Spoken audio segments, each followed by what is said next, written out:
10 o'clock on your Wednesday morning. Welcome back in. It is the Extra Point. Tyler Head along with you here on The Game as we navigate our way through the week. Welcome in our friend Dimitri Venos as he does each and every Wednesday for a couple minutes here. And Dimitri, a lot going on in college football right now, obviously coming off the heels of the playoff announcement. Got the transfer portal open, a lot of things happening with NIL. But the story that I keep coming back to is the most intriguing of them all. And that is Bill Belichick potentially becoming the head coach at North Carolina. You're up there in that neck of the woods.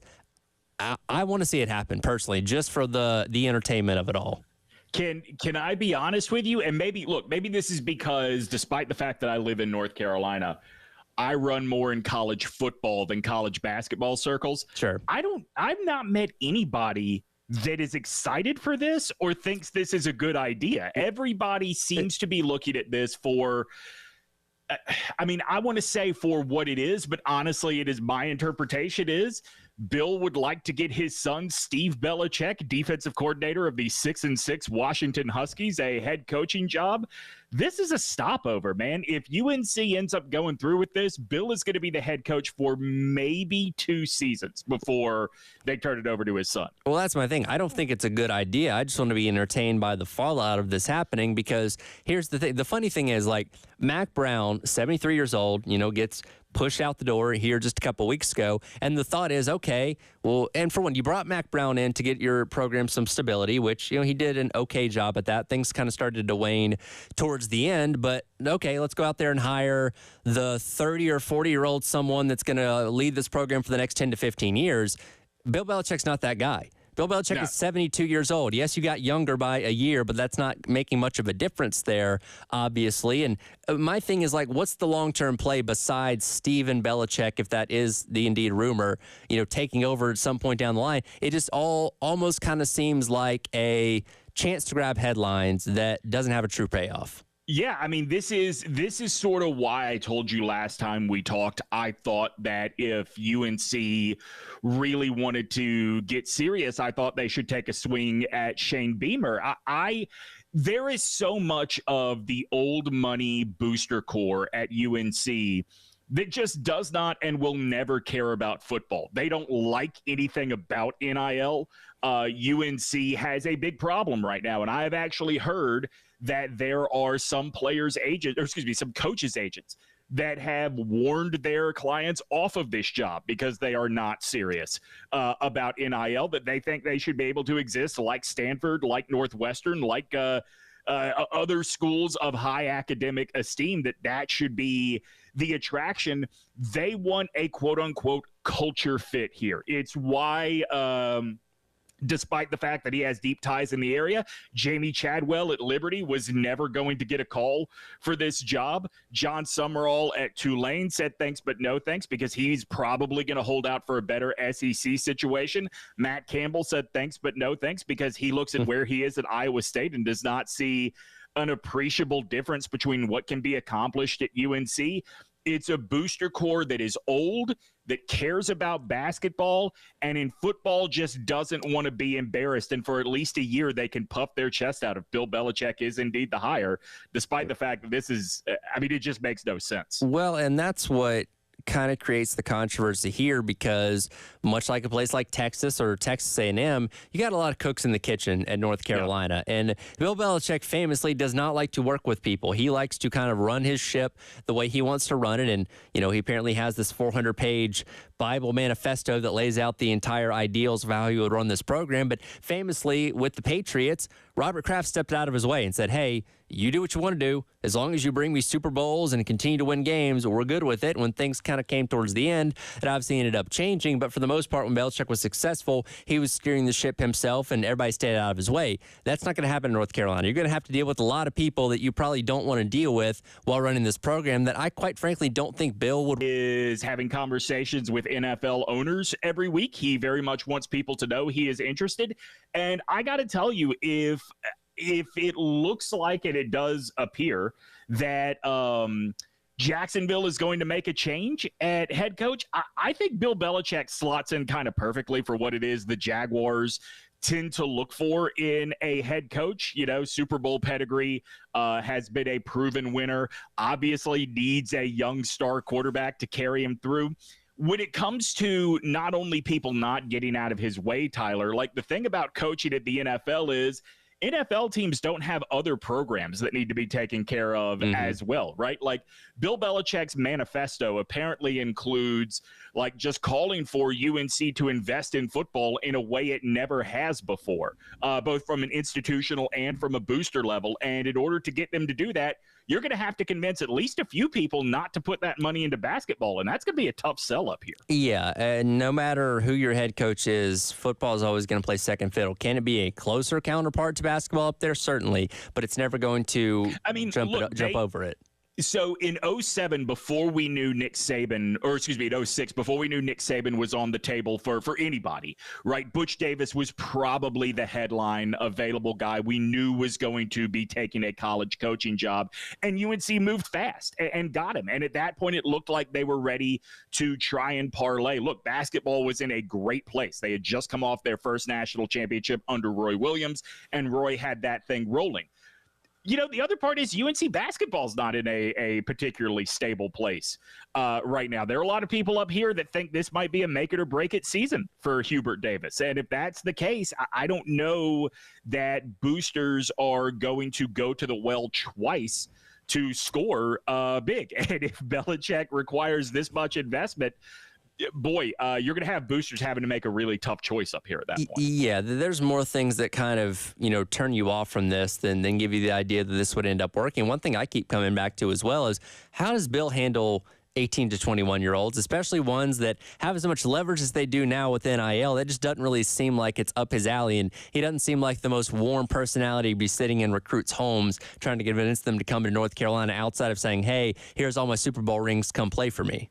Yeah, I mean, 20-year-olds that Bill Belichick can't date, it's hard to imagine how he's going to relate to them. Mac Brown here at UNC was recruiting, right? Like he had 3 NFL caliber quarterbacks in a row. Best thing he did with any of them was one division championship. For the most part, those were a lot of 7-5, 8-4 teams. Can UNC replicate or do better by flipping? Because like, forget about relating to kids. Like Bill doesn't even have the high school area coaching connections that Mac worked really, really well for the 6 or 7 years that tenure number 2 lasted. Yeah. Again, it doesn't make a lot of sense to me. If you want to make a splash hire and be the talk of college football for a while, sure, you can do that, much like Colorado did with Deion Sanders. That obviously ended up working out by the end of year number 2. And like you said, especially with the jobs set to come open this offseason in the NFL and potentially ones in the next couple of years, it seems like Bill will be willing to jump back to the NFL very quickly should the right kind of job present itself, assuming that organization does want to hire him. So I don't know if I want to hire a guy that has 1 foot in and 1 foot out.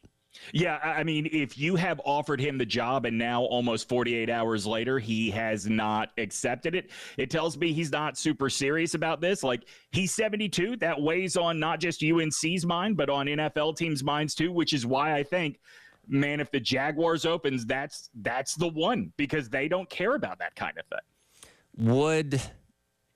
Is there any job in the NFL he'd say no to? No, not at this point. Not at all. Yeah, no, I can't think of one. Unless maybe Las Vegas, because he does not want to work for Tom Brady now. Well, that's a fair point. And they haven't fired McCarthy, but it seems like that's something that could be coming down the line here in the very near future. The power struggle with a guy like Jerry Jones doesn't seem like something that would interest him too much, outside of the fact that you're with a high-level organization that does have a lot of money to spend, I guess. Yeah, I think that not getting the Atlanta job humbled Belichick a bit and really sort of crystallized to him that there are only 32 of these jobs, and even as many Super Bowl rings as he has, once you are past a certain point of viability, that number of rings may not matter. So no, I think whatever is offered to him, he would leap at in the NFL. So do you want to see this happen? Do you want to see him go to North Carolina just for the lulz? No, I mean, I live here. I'm so sick of hearing about the sleeping giant that UNC can be. UNC is not serious about football. I guess I want to see them hire him to prove me right.